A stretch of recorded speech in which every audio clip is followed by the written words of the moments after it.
everyone. Welcome back to the Earthdawn Survival Guide, the podcast for all disciplines, paths, players, and game masters. With your questers, Josh and Dan, I am Dan. I am Josh. And on today's podcast, we will be discussing all things foundational. That's not a word. Foundational. There you go. Yeah, we're going to talk about the Foundation Ranelles, the founding Ranelles. I can't talk tonight at all. Take two. The founding Ranelles of the Western Kingdoms in our ever-long-going series of the founding of Sereatha in the Western Kingdoms. So if you have any questions for us, please drop us a line at edsgpodcast@gmail.com. Don't hit me up on grammar. It's not going to go well for you. I don't care. I get to make up words because it's my show too. Anyway. Yes, as we mentioned in our previous episode, we are back. Yes. Just because of scheduling and life stuff, ended up taking a somewhat unplanned couple of weeks hiatus. Yeah. Well, it's not like this is a paying gig, so, we just do this for the love. We may, as we are getting into summer here at this point, this episode is planned to drop the last Wednesday in May. So after Memorial Day here in the United States, which means we're getting into summer, which means we're getting into GenCon, which means that we may have another week later this summer where we're off because just recording schedule didn't line up nicely with travel and stuff. That one we will know a little bit more ahead of time, and we'll talk about that when it happens. Speaking of GenCon, as of this past Sunday when we record this, so back on May 19th, event registration, so like event signups happened. Mm-hmm. Yeah. All of my Earthdawn games sold out as they typically do within like the first hour. What? I think there might still be... I haven't checked actually very recently, but there might still be slots open for some of the other Earthdawn games that we're running. Fair. And or 1879. There are also pretty regular demos of Aetherstream. Mm-hmm. Certainly Interceptor. It's possible they may be doing some playtesting of the Leviathan rules, the capital ship rules that are in development right now. Nice. So that is also something that's available, and those tend to almost always have slots. So yeah, check those out if you are going to be at GenCon, and if you don't get into the games for whatever reason, feel free, if you don't have something else going on, to show up with generics, and if there ends up being a seat available, we may be able to fit you in.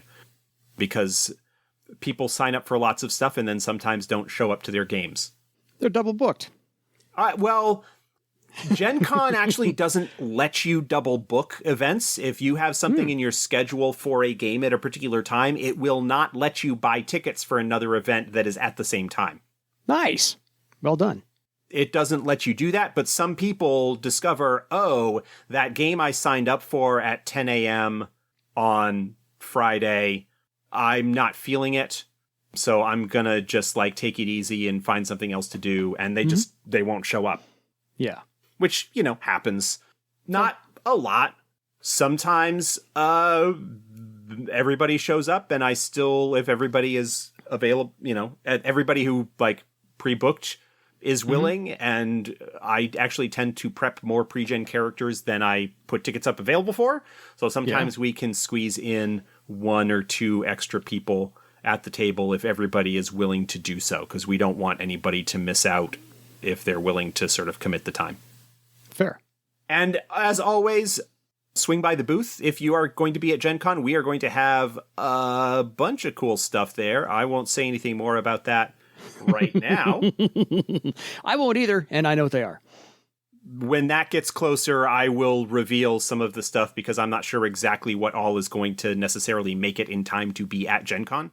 There are things that are actually in production right now that we may get some of them air freighted to us so that we can have them at the booth. Yeah. And of course, we'll have folks manning the booth. I'll have some booth time. I haven't settled down on what those are yet, but I'll be available Too busy to talk running to games. and sign books and things like that. Yeah. So yeah, that's coming up here in 2 months, just over 2 months. Whew. my adventure is not quite done, but is actually in good shape, because I decided that I was going to play test it at FreedoniaCon, which meant that I needed to have it ready for FreedoniaCon, or at least the basic outline. That's how you got ahead of this. That's how I got ahead of this. And then actually I am on vacation from my day gig the first week of June, and I am planning as one of my projects that week to finish up my prep for my adventure for GenCon and have all of the pre-generated characters made and printed and set to go, so that I am not cramming at the last minute to try and get that stuff done. Yeah. He can be taught. You actually prepped in advance this time. It's learning how to work with my brain. My brain generally, if things are far enough out, my brain will go, oh, I've got time to get that done. There's a very executive dysfunction aspect to my brain. So I kind of need to set deadlines for myself. Uh-huh. And so I set the deadline of I need to have an adventure ready to run, or at least enough of it that I can wing it well for FreedoniaCon, so that I can kind of see what's going on and maybe have some additional prep thoughts ready to go for that. Nice. That's the way things go. I am actually the only person that is running duplicate adventures at GenCon, it turns out. I am running the same adventure 3 times. All of the other Earthdawn sessions are one shot, they're only running it once. There are several Legends of Barsave chapters being run, and there are a couple of other not LOBs that are being done as well. I think the other guys are looking to kind of change up what they're doing from time to time, so that they can get a little bit of variety and entertainment themselves. Keep it fresh. Absolutely. One of these days I'll actually get to GenCon. Yeah, well, I kind of shot my travel budget this year by going for the eclipse. So, look, I lived really close to the path of totality, and I was not able to do it because of my day job. Yeah. Again, executive dysfunction. I remember the previous total eclipse that went across the U.S. back in 2016, 2017, something like that. 2017. We were actually driving back from GenCon when it happened. Yes. And was like, oh, shoot, it was overcast where we were. It's like, oh, we missed it. Well, and then I went well, when's the next one? And I pulled up the info. I'm like, oh, the next total eclipse over the U.S. passes right over Maine. Yes. And it's in April of 2024. Okay. Yep. Great. That'll be super easy for us to do. The kids will be a little bit older, take the time to go and see it and drive up and not have to do super complex planning or whatever. And then by the time it was oh, that's coming right up. Shoot, it's too late for me to get the time off from work. Oh, well. Again, deadline. By the time my brain registered, oh, we need to take care of this, it was already too late. Yeah. Fair. That happens. So maybe next year I'll get to Indiana. So now what I need to do is figure out the next sort of... Dan and I were talking about this offline a couple of times over the past few weeks, because he was telling me how awesome the actual totality of the eclipse was, which I didn't catch. Cool. I got partial. I got to 98%, which is apparently not still anything. It was well, now what we'll have to do is where are the next total eclipses happening that I could potentially travel to, and maybe make plans, start to look at it and make plans down the road for such a thing, even though it would involve international travel. Yeah, that's a tough one. Because otherwise I've got a passport, so... Fair, I don't. It's more a matter of maybe make that something as a special... I don't know whether I do it as a family trip. Mm-hmm. I don't know. Anyway. Fair. No worries. I just want to see an eclipse somehow worked into one of the Earthdawn adventures. I think that'd be awesome. Not sure what to do with it. I think it'd be neat. Just saying. One of those things. Anyway, so we're going to talk, since we mentioned, as you said previously, we mentioned the founding of the Western Kingdoms and exactly the Ranelles that were involved in doing so. There were 3 of them. So the triumvirate was the Escalanas, the Fensalor, and the Trisrora. And we briefly mentioned what each of those brought to the party of the founding. The Escalanas brought the enlightenment of the wheel, the Fensalor brought the martial knowledge and force of arms, and the Trisrora kind of brought the learning and understanding from every society that they'd passed by and passed through and encountered. So like, if you want to think about it, it's like the Escalanas were the mystic thing. Yep. The Fensalor were the physical, and the Trisrora were the social. There you go. There you go. I see what you did there. Social, yeah. And that is a perfectly valid, what's the word I'm looking for? Symbolism. That's a good frame for it to give you a sense. Like, that is, again, not their exclusive purview, but is a nice way to kind of think about what their sort of focus was and what they brought to the table. Exactly. And I love that analogy you've put together there. So we're going to flesh out more of what the Escalanas did, the Fensalor did, and the Trisrora did, hopefully in this one episode. If not, we'll be editing like crazy to get the other two out of this, or whatever, however the time frame works out. Anyway, so one of my favorite parts of this part of the essay was that any elf related to a Ranelle is considered nobility. And so since the Ranelles are multiple families and they all kind of join together, anybody can eventually ascend to the hierarchy into that Ranelle to take charge of it. So you could have a King Ralph type scenario. I'm kidding. It's a really bad movie. You could have a King Ralph scenario, and eventually the lowest of the elf in that Ranelle could ascend to the up the hierarchy to be in charge. Or so they say. Or so they say. They say it. Let's see if they actually do it. Anyway, so the Escalanas Ranelle is closely related to all things mystical, to Josh's point, and the reputation earned over centuries of research and dedication basically to the magical arts. So they have this long-endured, very respected reputation that is warranted. Had to find the right word. They actually deserve and earned this whole thing. Reminder that Kethos Escalanas created the Ritual of Thorns in Bloodwood. So this is their lineage of, they are deeply steeped in magic. They know what they're doing 9 times out of 10. And they have no problem with spells, rituals, and all things magical. Yeah. Their first matriarch was Dathul, am I reading that right? Who crossed the Budavir Sea and left her sister Nesala with making a home on that site. And that is now the site that Sereatha exists upon. And then Dathul pushed inland and basically visited the Bloodwood at that point as well. So what was Wormwood at the time? Wormwood at the time. Sorry. Founded the Wormwood branch of the Escalanas family. Yeah. So that's kind of where that relationship is. Again, according to the histories that we are provided here. Yes. And history is written by the winners, so take it with a grain of salt. They always put themselves in a good light, more or less. So there is that distant relationship. And prior to the Scourge, there was a much closer working relationship between them. But things have been a little bit strained since the reconnection with now Bloodwood in the wake of the Scourge between the two branches of the family. They are still polite to each other, but the Western Kingdoms branch of the Escalanas Ranelle is, as are most of the Western Kingdoms folk, not happy with what ended up happening with the Wood.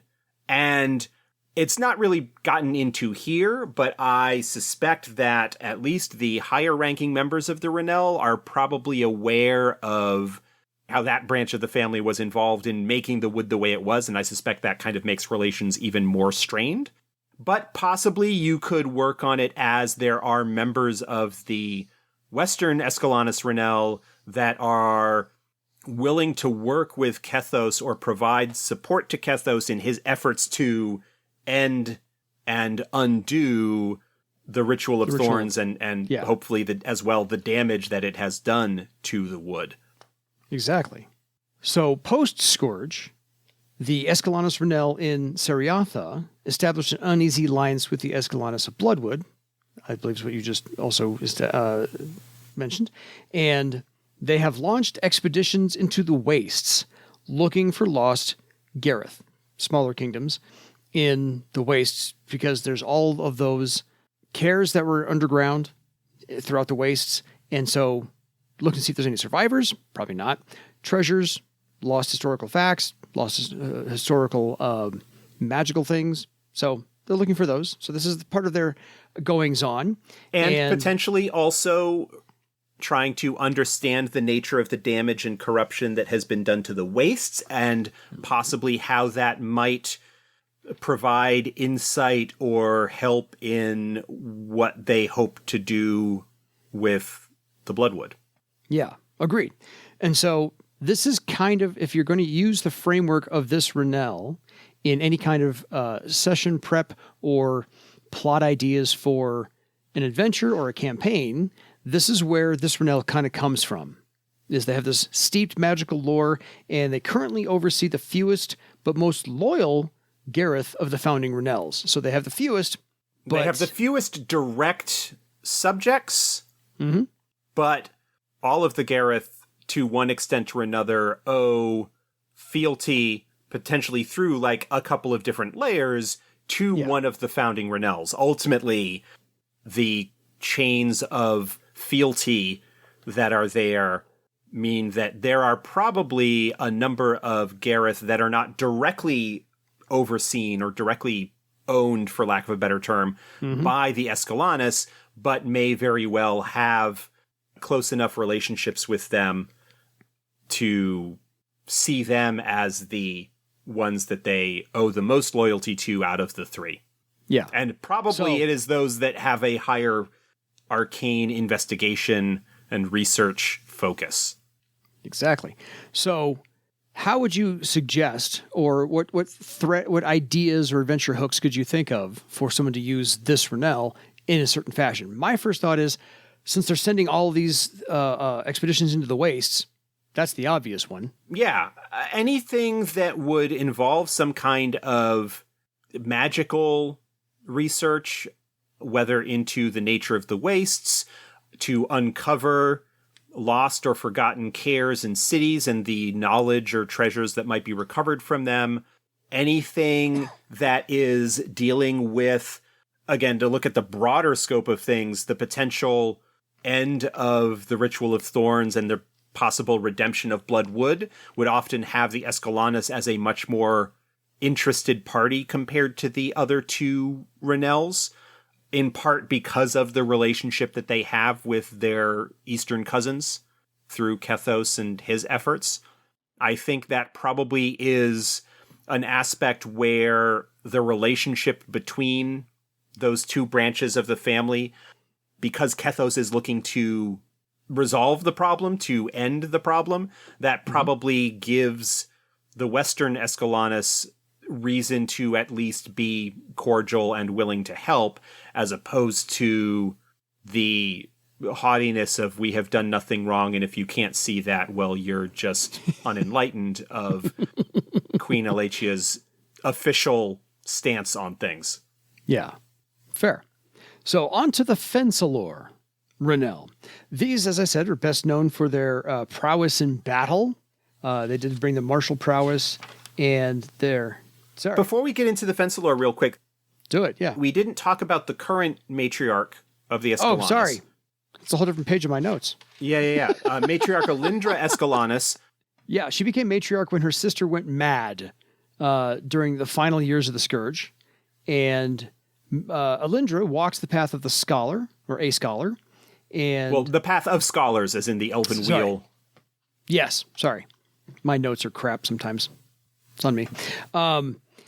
She also is and always has been a proponent of standing apart from Bloodwood. So this is where she takes on the founding relationship of, you stay here and do this, and the other sister went over to Bloodwood. So they've basically been on their own, so she kind of keeps that mentality. Yes. We don't need them. We founded without them. You know, what's their big deal? And she does spend most of her time in Sereatha, in the Foundation Spire, and has a small personal airship for travel to and from a private estate. Figure out where you want that to be. The private estate, the location is not specifically mentioned. It is sort of kept secret. It is not generally known where it is. But one of the things that is teased as part of an adventure idea that relates to the Escalanas Ranelle is that she has a small grove on the estate where she is growing trees from acorns of Oakheart. Nicely done. Because she can. Right. You know. Playing into that whole fate of elvendom thing where having a new Oakheart to kind of take the role of that center of elven spiritual culture is the thing that will allow one of the other nations to usurp that position from the current elven court. Exactly. And since everybody needs at least some kind of a feat of clay, nice little character quirk, Matriarch Alindra will not set foot in the underground chamber of the Foundation. That's the area that's the old care. Yeah. So, one of those things.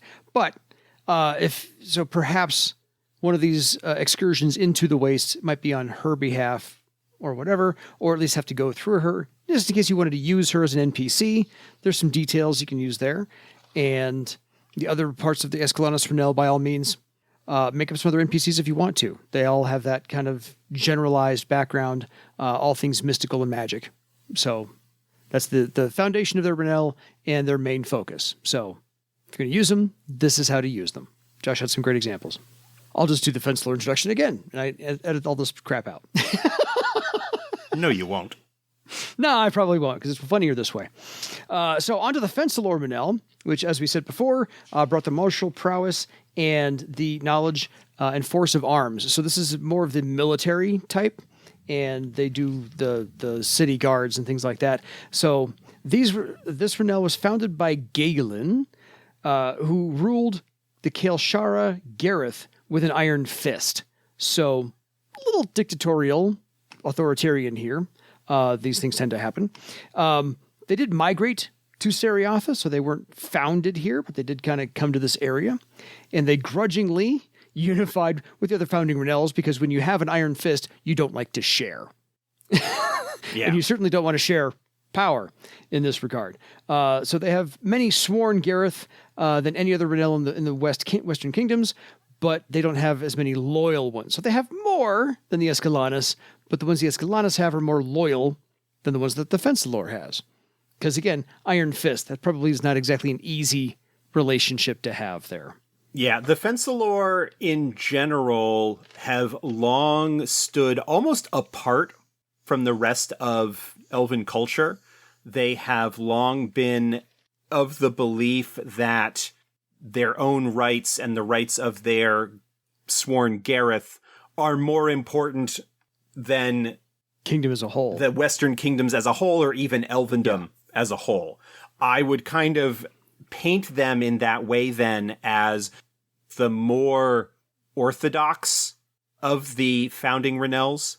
Yeah, they're the ones that probably are a bit more hardline when it comes to the relationship with the Elven Court, especially post-Scourge. Mm-hmm. The sense that they are sort of more, I won't necessarily say out for their own power, but out for their own interests. Yeah. And probably are less concerned with the more mystical aspects of elven spirituality that the Escalanas follow, and, you know, more a sense of we need to protect ourselves and further our own interests, and the folks that we currently live around, the Escalanas and the Trisrora and the other lesser Ranelles in the area, we work with them because we kind of have to, but we are going to protect our own interests and people first before expending resources to help the others. And so overall, they lost the fewest gerryth during the Scourge. Their locations were the best protected, in part because of their martial prowess, but also because they were more focused on making sure that those places were protected compared to the others. Yeah, this is the whole party before country. That's the Fensalor. They take care of their own first, and then maybe they'll help out the rest of the country. As a corollary to that, the other Ranelles tend to send, not necessarily their matriarch or patriarchs, but sort of seconds or very high-ranking members of the Ranelle to serve as consortis on the council.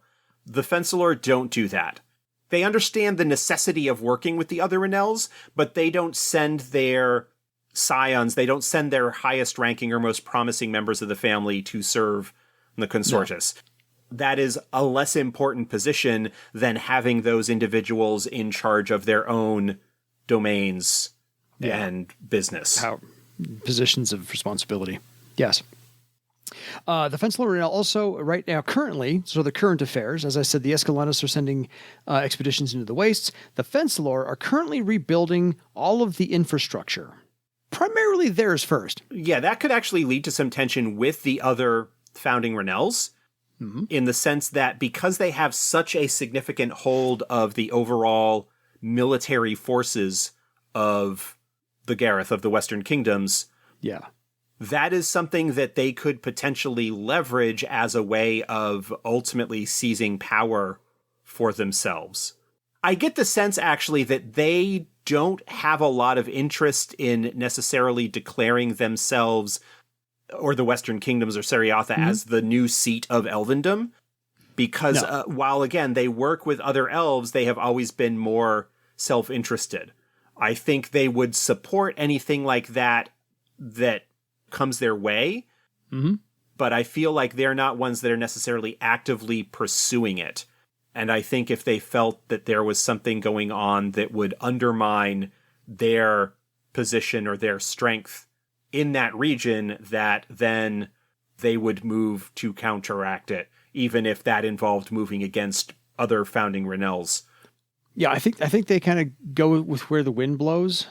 I don't know that I would say that's the case. Yeah, it's not so much as the wind blows. It's more that they will judge everything that is going on with an eye towards how does this benefit or support us, without necessarily thinking of the broader picture of the other families that are part of the Western Kingdom's culture. Again, they recognize the need to work with them.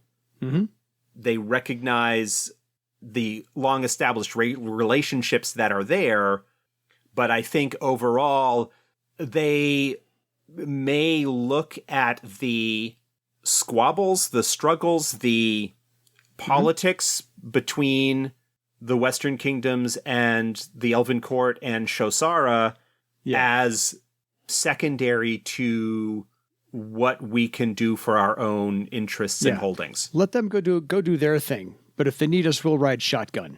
And if it gets in our way, or it looks like it can benefit us in some way, I mean, I imagine that they probably would not be against Sereatha being established as the new seat of elvendom, because that would confer on the Western Kingdoms more power overall, which they would certainly be able to take advantage of to some extent with their influence through the spires and the military and the Knights of the Crimson Spire and things like that.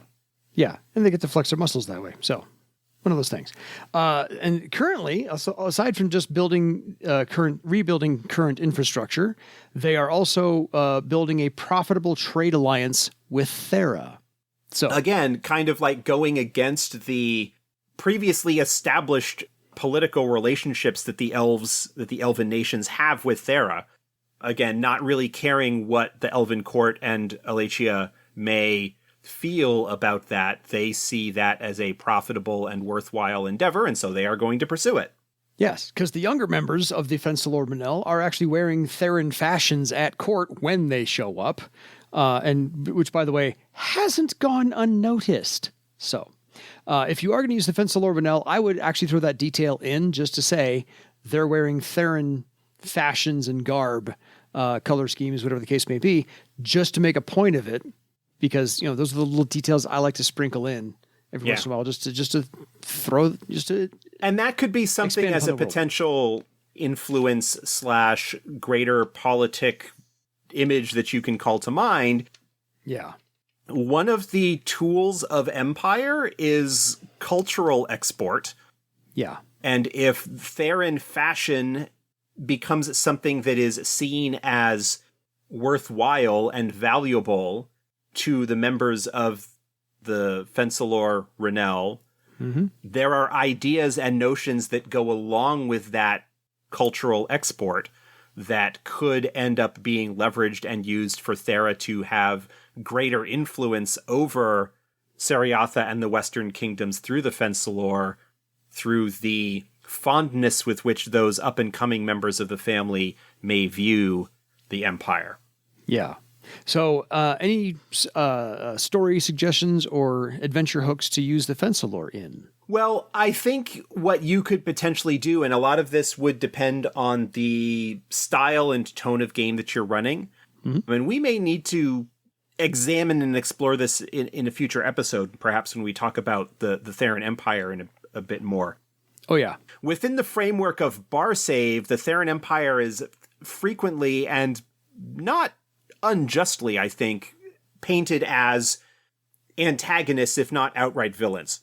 Yeah. Due to their imperialism and slavery. And so if you are running a game where you are sort of continuing that, but it is perhaps set in the Western Kingdoms, you could have it be more of an intrigue-style campaign where the player characters perhaps get involved or discover ways that the Theron Empire is co-opting, infiltrating, influencing younger members of the nobility, particularly among the Fensalor, to try and leverage that to, if not make the Western Kingdoms a true vassal state, the way that, say, Vasgothia, or parts of Vasgothia at least are, to make them very well disposed towards the Theron Empire, because that gives them another front, in a sense, another location that they can leverage for resources and trade and power. Yeah, fair. I think the Fensalor has a lot of opportunity for escorting goods and services, especially for infrastructure.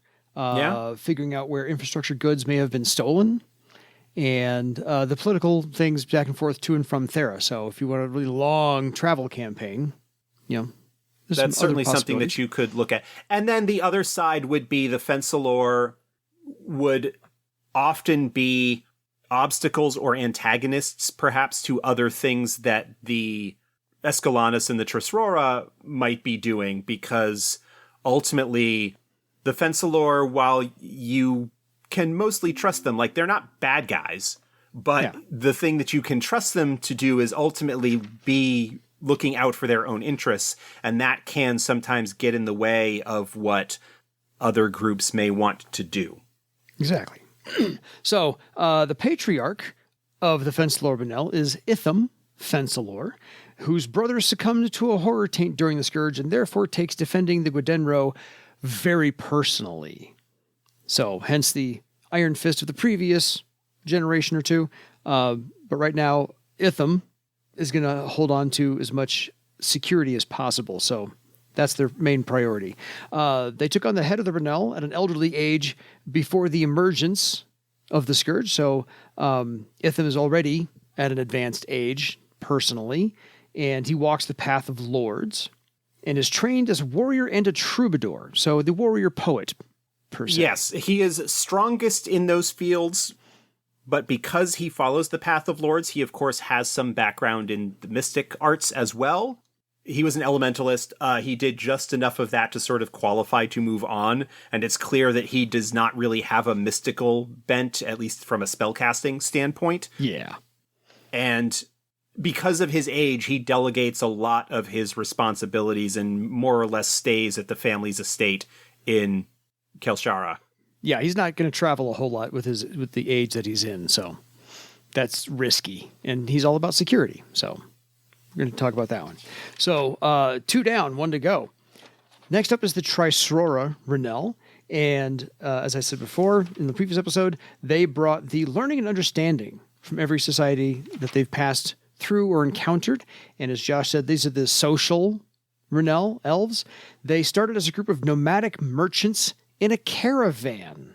So of course they're going to have really good social skills. You got to sell, buy, trade, meet and greet, and get along with other people that you meet, come in contact with, because they are merchants. Your whole job is to sell your wares.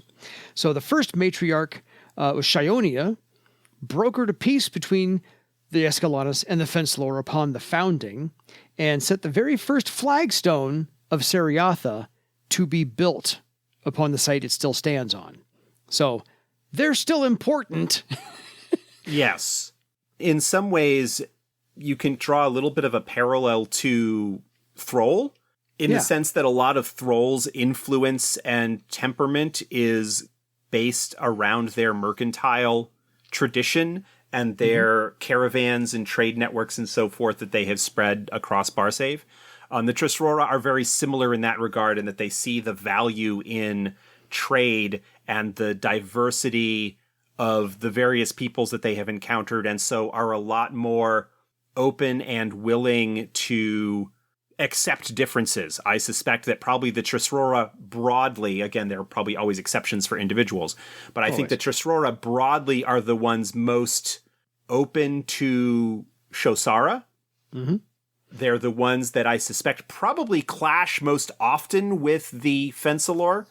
The Fensalor sort of being the most orthodox and the most insular is not quite the right word, but the most disciplined and strict.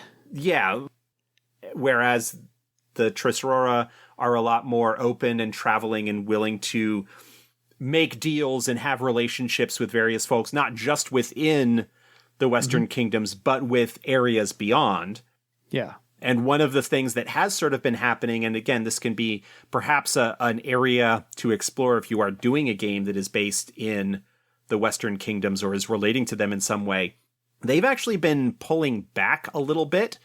Their presence in Sereatha has decreased in recent years. A lot of them are sort of heading back to their home nation, their home kingdom within the Gwydenro. Again, we talked a lot of times in these various Elven Nations episodes about the conservative/orthodox ideas versus the more open and liberal and free-flowing ideas, and how within each of the nations you kind of have, within the scope that they cover, families that kind of fall in various places along that spectrum. And I suspect if you were to, within the Western Kingdoms, map out the spectrums of the founding Ranelles, you'd probably have the Fensalor far on the more conservative/orthodox end. Regimented, yeah. The Escalanas probably kind of more in the middle, and then the Trisrora broadly being more to the open and liberal and relaxed. Yes. I suspect that there are probably rivalries between members of the Trisrora and the Fensalor, where the Trisrora frequently refer to the stick that is up the Fensalor's behind. And there are probably, similar mirrored opinions that the Fensalor have about the Trisrora flightiness and willingness to open their arms and doors to anybody who is willing to offer them a deal of some sort. And so that can make for some interesting political relationships and shenanigans. Yeah. I'm reminded of the phrase I got from a cartoon. Good God, the rod up that man's butt must have a rod up his butt. Anyway. Anyway. And another aspect of the relationship that the Trisrora have is that while the High Steward of Sereatha has outlawed business with Shosara because of the separation, the Trisrora kind of skirt around that by doing all of their trading with the non-elves of Shosara, basically saying they're not elves, they can't be separated. Yes. Yes, we're following your rule, but not the following the law. letter of the law, but absolutely violating the spirit of it. And that is another source of tension politically within the Western Kingdoms. Yes. So the Trisrora as a whole, as an entity, command many gerryth on the eastern fringes. They lead, of course, from Sereatha. They're constantly looking for opportunities in the Western Kingdoms and the Wastes and beyond. And so they are very open and exploratory or just about everything. As you said, they kept ties with Shosara until the separation due to Iolin, the Duke of the Crimson Spire.